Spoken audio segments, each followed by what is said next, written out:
सीमा में भी उसकी गूंज उठी और महर्षि अरविंद घोष के नेतृत्व में कुछ स्थानिक बंगाली युवक तिलक जी का मार्गदर्शन लेने के लिए गायकवाड़ वाड़ा पहुंचे। वंगा भंग का निषेध करते हैं, अन्याय नहीं सहन करेंगे। शांत रहिए, शांत हो जाइए, मैं आपकी सारी बातें सुनूंगा। लेकिन बंगाल का विभाजन हम सबके मुंह पे तमाचा है तिलक जी।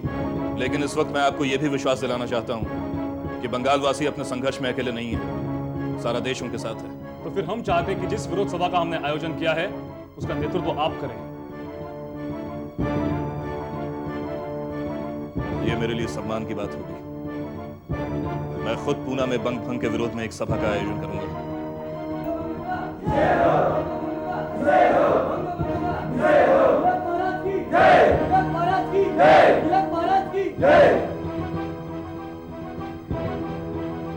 पूना में पहली बार मैं विद्यार्थियों में यह आक्रोश देख रहा हूं और यह आक्रोश अंग्रेज सरकार के लिए एक चेतावनी है। जन सामान्य सरकार की फूट डालो और राज करो की नीति को अच्छी तरह समझ चुका है और युवा वर्ग द्वारा बहिष्कार का यह प्रस्ताव पारित करना प्रमाण है इस बात का कि युवा शक्ति ही युग शक्ति है। हम सभी बंगाल विभाजन की कड़ी निंदा करते हैं। युवा शक्ति को जगाते हुए तिलक जी सरकार की कठोर आलोचना कर रहे थे। तब देश के अधिकतर नेता सरकार के भय से या तो चुप बैठे थे या दबी आवाज में अपनी प्रतिक्रिया दे रहे थे। इसीलिए अपनी आक्रामक भूमिका से तिलक जी को देश के हर प्रांत और हर स्तर से जो उठाव मिला वो अभूतपूर्व था। Tell me about Tilak's standing in Congress, especially with the soft-liners, as a strong group pitted against him. Mister Tilak मानते हैं कि आंतरिक विरोध ही संघर्ष को जीवंत बनाता है और विरोध के साथ कांग्रेस की एकता ही उन्हें सर्वप्रिय है। How far will he go to preserve it? Miles. Mister Tilak समझते हैं कि कांग्रेस की एकता ब्रिटिश शासन की आंखों में खटकती है। मिस्टर तिलक चाहे जनसामान्य तक पहुंचने के लिए अपने दिल की आवाज का इस्तेमाल करते हैं, पर ब्रिटिश शासन का सामना उनके दिमाग से है। It sounds as if you are in awe of Mr. Tilak. No sir, I am just playing devil's advocate. वैसे मिस्टर तिलक ये खेल शतरंज जैसे 4 चाल आगे की सोच कर खेलते हैं और इसी कारण उनके पीछे हटने को उनकी हार समझना मूर्खता है। सर, इसी तरीके से उन्होंने एक स्तर पर अंग्रेज सरकार को और दूसरे स्तर पर नरम दल वालों को हैरान कर रखा है। 1905 के बनारस कांग्रेस में बड़ी संख्या में युवा सम्मिलित हो गए थे। वंग भंग का स्पष्ट निषेध किया जाए, ये उनकी प्रमुख मांग थी। मगर ज्येष्ठ नेताओं ने उनकी मांग को ठुकरा दिया। इससे युवा क्षुब्ध हुए। नेताओं के सामने ये बड़ी समस्या हुई। अगर युवा बात पर उतर आए तो सम्मेलन टूट जाएगा। राष्ट्रमत के प्रतिनिधि का अपना ओहदा कांग्रेस खो बैठेगी, ये वे भली भांति जानते थे। इस फजियत को टालने के लिए कुछ करना जरूरी था और तिलक जी ही ऐसे एकमात्र व्यक्ति थे जो युवाओं को काबू में ला सकते थे। इसीलिए गोखले जी ने तिलक को मनाने के लिए उनके अभिन्न मित्र लाला लाजपत राय को तिलक जी के पास भेज दिया। गोखले जी, मैं आपकी बात पूरी तरह से समझ गया हूं। ब्रिटिश युवराज इस समय देश में हैं और उनके स्वागत संदेश का विरोध और बहिष्कार का नारा आपको समयोचित नहीं लग रहा। अभी आप ही मुझे इस उलझन से निकाल सकते हो। गोखले जी, मान लीजिए कि खुली सभा में मैं कोई भी प्रस्ताव नहीं रखता।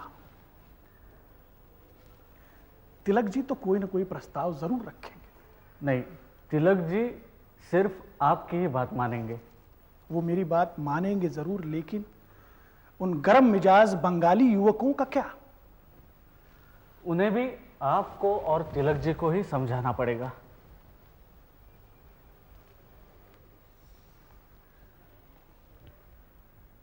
ठीक है, ठीक है, मैं तिलक जी से बात करूंगा। ठीक है। लाला जी, ये सिर्फ आप ही कर सकते हैं। शुक्रिया। आइए लाला जी, आइए। नमस्कार। लाला जी नमस्कार। स्वागत है आपका। आइए आइए। तो गोखले जी से मिले आप? जी हाँ तिलक जी, दरअसल मैं एक विशेष प्रयोजन से आया हूं। समझ में नहीं आ रहा है मैं कैसे कहूं आपसे। मैं समझ गया लाला जी, मैं समझ गया। आप मुझसे यह चाहते हैं कि मैं कांग्रेस के द्वारा युवराज के स्वागत संदेश का विरोध न करूं। बिल्कुल ठीक कह रहे हैं आप तिलक जी। आपके विरोध से पार्टी की एकता पर प्रभाव पड़ सकता है। ठीक है लाला जी, मैं आपकी बात मानता हूं। मैं इसका विरोध नहीं करूंगा, क्योंकि कांग्रेस की एकता मुझे भी प्रिय है। पर अंग्रेज सरकार को यह एहसास दिलाना जरूरी है कि विरोधी स्वर जीवंत है। बिल्कुल, मैं आपकी बात से बिल्कुल सहमत हूं तिलक जी। तो ना तो मैं इस प्रस्ताव का विरोध करूंगा और ना ही समर्थन। ठीक है, मैं भी उस सभा में उपस्थित नहीं रहूंगा। लेकिन तिलक जी, प्रश्न यह है कि बंगाल के युवकों का विरोध कौन रोकेगा? बंगाल विभाजन के बाद तो उनके सिर पर खून सवार है। उन्हें लाला जी हम दोनों को मिलकर ही रोकना होगा। ठीक है, ठीक है, तो मैं चलता हूं। गोखले जी चिंतित होंगे। अब शायद उन्हें थोड़ा ठीक है लाला जी, आइए।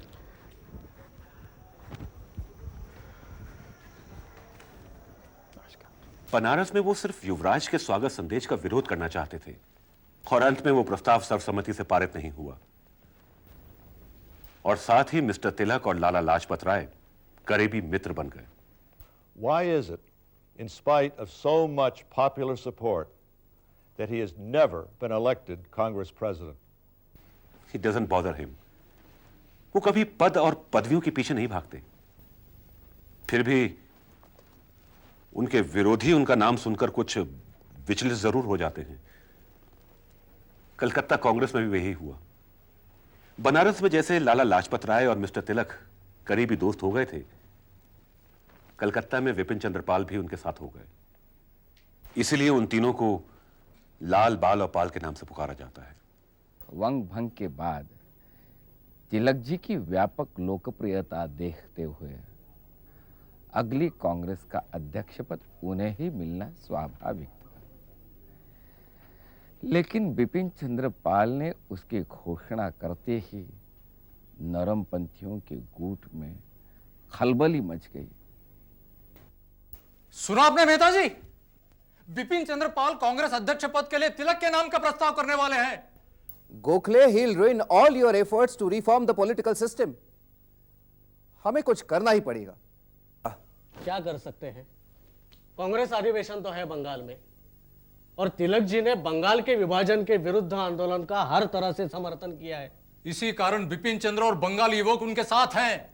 वैसे जनसामान्य को अपने साथ लेने में तिलक जी को कभी कोई समस्या नहीं हुई, क्योंकि जनसामान्य की भावनाओं को ही तिलक अपने संघर्ष की आवाज बनाते हैं, चाहे बाद में वो आंदोलन किसी भी दिशा में जाए। भावनाओं में बहकर देश को चलाया नहीं जा सकता। He may be able to influence the masses, but Congress has a far more responsible role to play. Mehta जी, मुझे लगता है कांग्रेस ब्रिटिश अधिकारी और जनसामान्य के बीच की एक महत्वपूर्ण कड़ी है। We should not forget that fact. Gokhale जी, पर हम कर ही क्या सकते हैं? तिलक के समर्थन करने वाले तिलक जिसका विरोध ना करे ऐसे किसी व्यक्ति को अध्यक्ष बनना होगा, यही एक रास्ता है।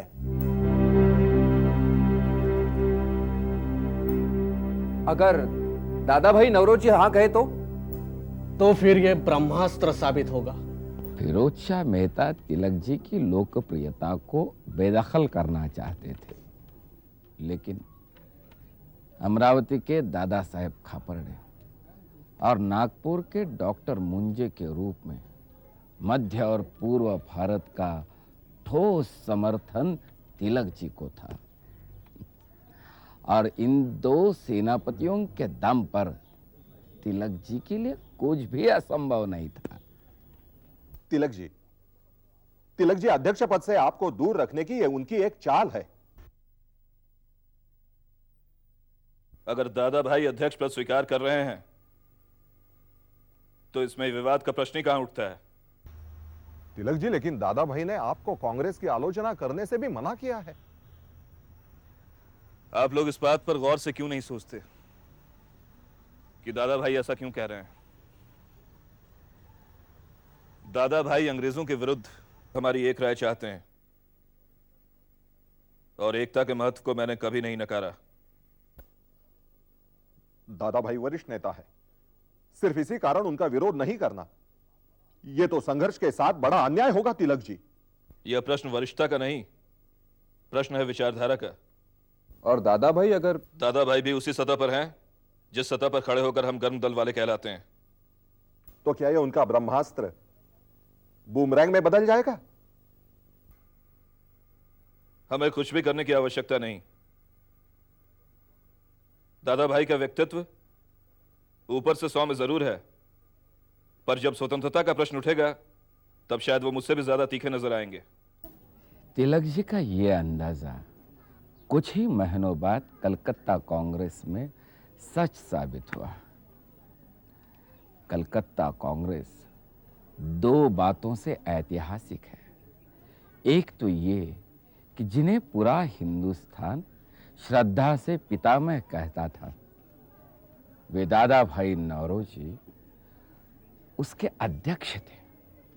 और दूसरी ये कि नरमपंथियों की इच्छा के विरुद्ध दादा भाई ने वंग भंग की कड़ी आलोचना की और स्वदेशी के मंत्र का उच्चार किया। बदलते हुए समय के साथ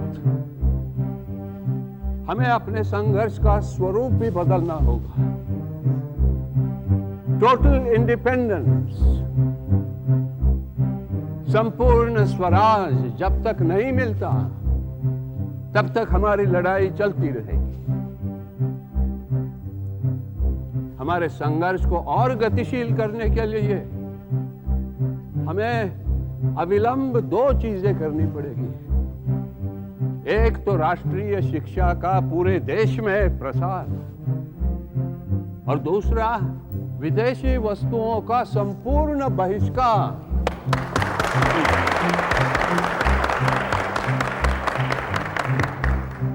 मैं आवाज देता हूं आप युवकों को कि आप आगे आइए, आप आगे आइए और हमारे संघर्ष की बागडोर संभालिए। सरकार को एक बात याद रखनी पड़ेगी कि बंगाल का विभाजन शासन की नींव को हिला देगा।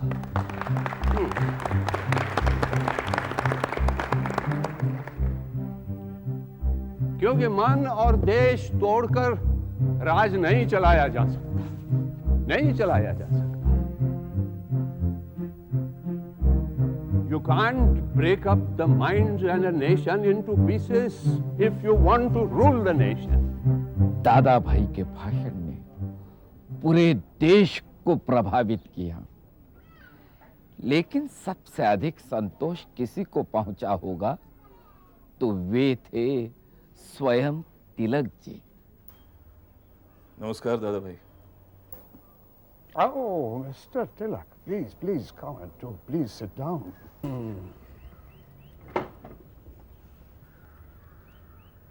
दादा भाई, कल आपका भाषण ब्रह्मास्त्र सिद्ध हुआ। हम सभी संघर्षशील अपना धैर्य खो रहे थे, पर आपके शब्द हमारे पास औषधि की तरह आए।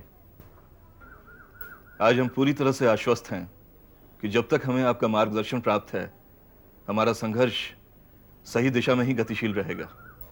Mr. Tilak, I'm sure one of these days you are going to lead the struggle for independence.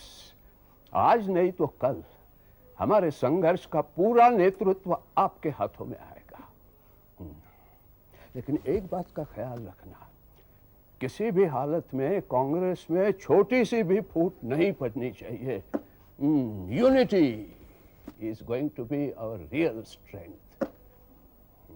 दादा भाई, आप मेरे पिता समान हैं। मेरा विश्वास रखिए, मैं कभी भी कांग्रेस में फूट का कारण नहीं बनूंगा। Good, but you must always feel free to voice your opposition.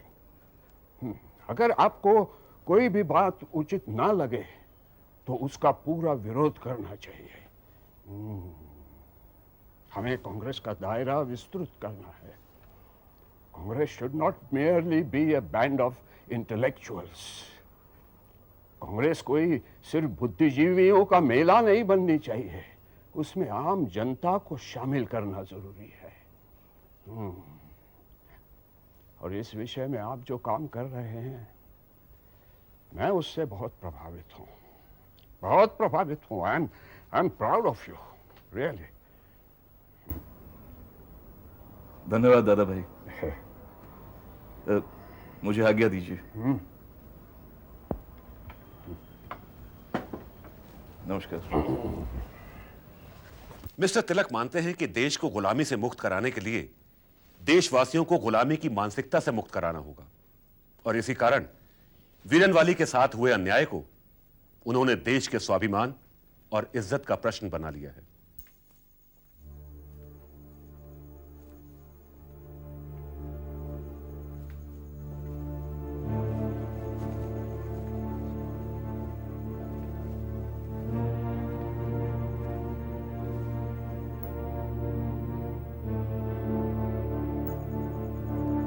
Are you looking for something?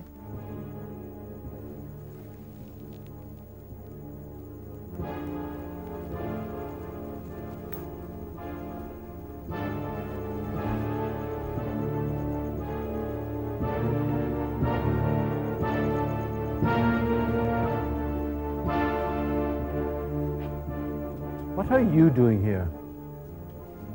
Where are you going? Where are you going? छोड़ दो मुझे, छोड़ दो, मैं चिल्लाऊंगी, छोड़ दो मुझे, छोड़ दो, छोड़ दो, छोड़ दो मुझे, छोड़ दो, छोड़ दो।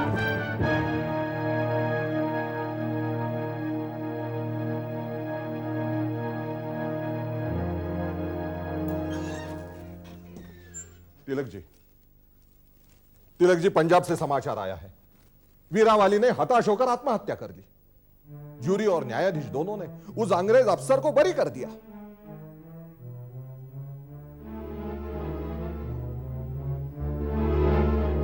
अगर यही बलात्कार किसी अंग्रेज औरत के साथ होता तो अपराधी को 20 साल की सजा मिलती। बेचारी वीरावाली इस संसार से निराश होकर वो परमेश्वर के पास न्याय मांगने गई है। लेकिन सरकार को यह बात समझ लेनी चाहिए कि हम उसके आत्मयज्ञ को व्यर्थ नहीं जाने देंगे। हम सरकार से इंसाफ की मांग करेंगे। वीरावाली, वीरावाली, वीरावाली।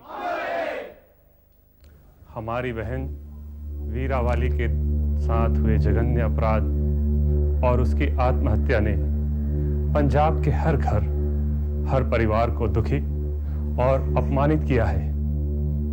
वाहिगुरु से हमारी विनती है कि वो वीरावाली की दिवंगत आत्मा को शांति दे। भाइयों, इस शोक सभा में मैं महान व्यक्तित्व लोकमान्य बाल गंगाधर तिलक जी का भी शुक्रगुजार हूं, जिन्हें इस शर्मनाक घटना ने हम सबसे कहीं ज्यादा प्रभावित किया। तिलक जी की कलम से निकली आग ने इस घटना को एक राष्ट्रीय स्वरूप दे दिया और सारे देश को एक अग्निकुंड बना दिया। उनकी कलम से वीरा वाली को दी गई श्रद्धांजलि लंदन तक ब्रिटिश सरकार के लिए चेतावनी बनकर गूंज रही है। वीरन वाली की दर्दनाक घटना से सारे भारत, खासकर पंजाब को एक धधकता अग्निकुंड बना रखा था। विशेषतः पंजाब केसरी लाला लाजपत राय से सरकार इस कदर भयभीत हो चुकी थी कि उन्हें खुला छोड़ा गया तो वे पंजाब में सशस्त्र क्रांति खड़ी कर देंगे, ऐसी आशंका सरकार को सताने लगी। इसलिए बिना किसी तहकीकात और सबूत के उन्हें देश निकाला करके मंडाले भेज दिया गया। अपने समविचारी मित्र पर हुए इस अन्याय से तिलक जी क्रोधित हो उठे और सरकार पर टूट पड़े।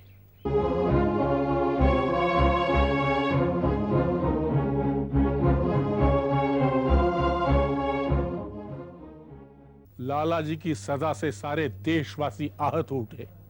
लाल, बाल और पाल इस त्रिमूर्ति ने जनता के दिलों में अपनी एक खास जगह बना ली थी। वह त्रिमूर्ति भंग हो गई। मगर लाला जी पर हुए अन्याय के खिलाफ जब तिलक जी ने आक्रामक रुख अपनाया, तब जनता के दिल में उनके प्रति और आदर बढ़ा। ऐसे वातावरण में कांग्रेस का अगला अधिवेशन नागपुर में हो, ये जैसी ही बात शुरू हुई, नरमपंथियों में खलबली मच गई।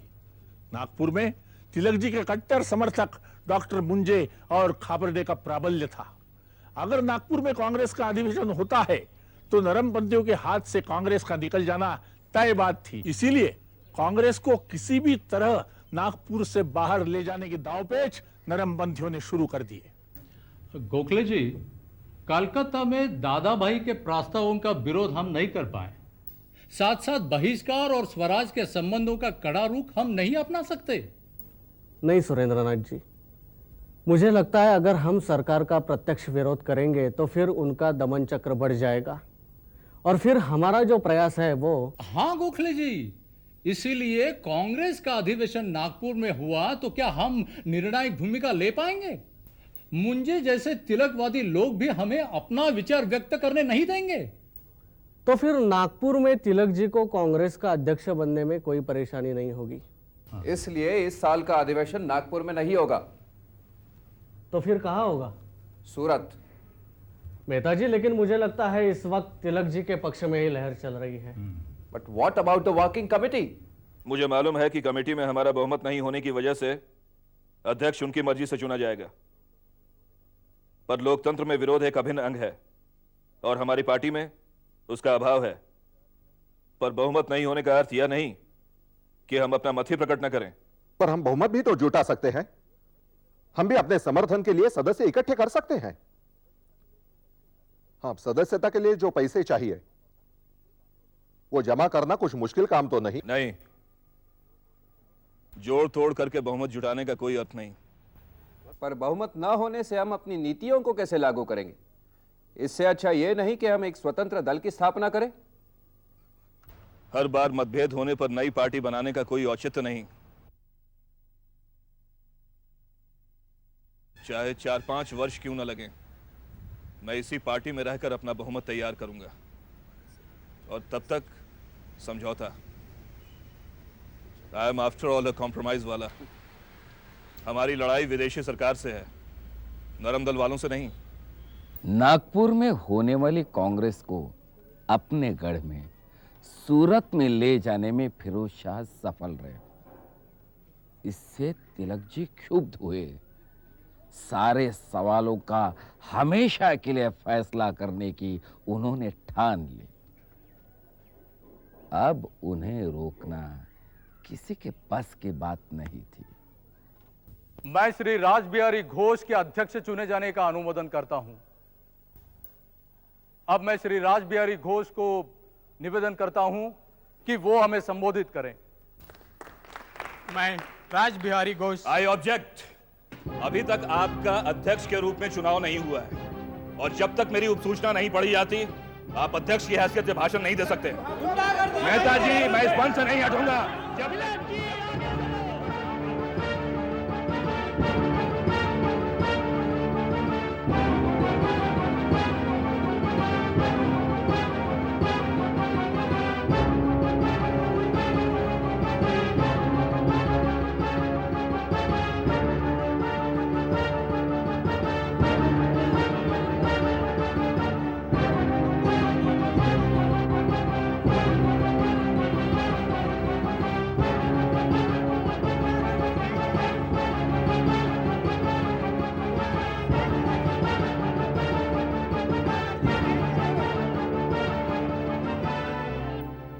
सब विभाजन के डगर पर थी। सिर्फ कांग्रेस ही नहीं, पूरे देश के लिए एक दुर्भाग्य की बात थी, क्योंकि कांग्रेस का टूटना यानी अंग्रेजों की फोड़ो और राज करो नीति का विजय होना। तिलक जी ने पूरे प्रसंग का बड़े धैर्य से सामना किया और अपनी बात को सच कर दिखाया। फिर भी वे दुखी थे, क्योंकि कांग्रेस की एकता में दरार आई थी।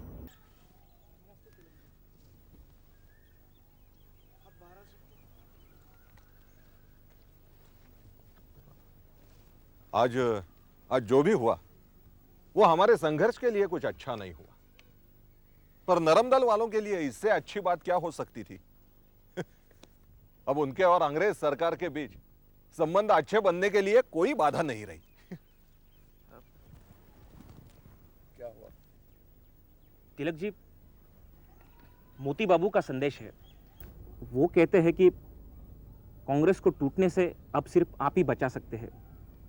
मैं तो इससे सहमत नहीं हूं, पर उनका कहना है कि कल सभा में जो गड़बड़ी हुई उसका सारा दोष अगर आप अपने सर पे ले ले तो हर संकट में तिलक जी ही त्याग करें। मेहता और गोखले तो चाहते ही हैं कि उस शर्मनाक घटना का सारा दोष तिलक जी के सर जाए। मोती बाबू भी ये सब बात जानते हैं। तो पर अगर कांग्रेस को बचाना है तो तिलक जी, मोती बाबू का आपके प्रति असीम विश्वास है। अगर कांग्रेस की एकता का प्रश्न है तो यह दोष भी मैं अपने सर पर ले लूंगा। तिलक जी आप ऐसा नहीं कर सकते। डॉक्टर मुंडे ठीक कह रहे तिलक जी, आप ऐसा नहीं करेंगे। आप ऐसा नहीं कर सकते तिलक जी।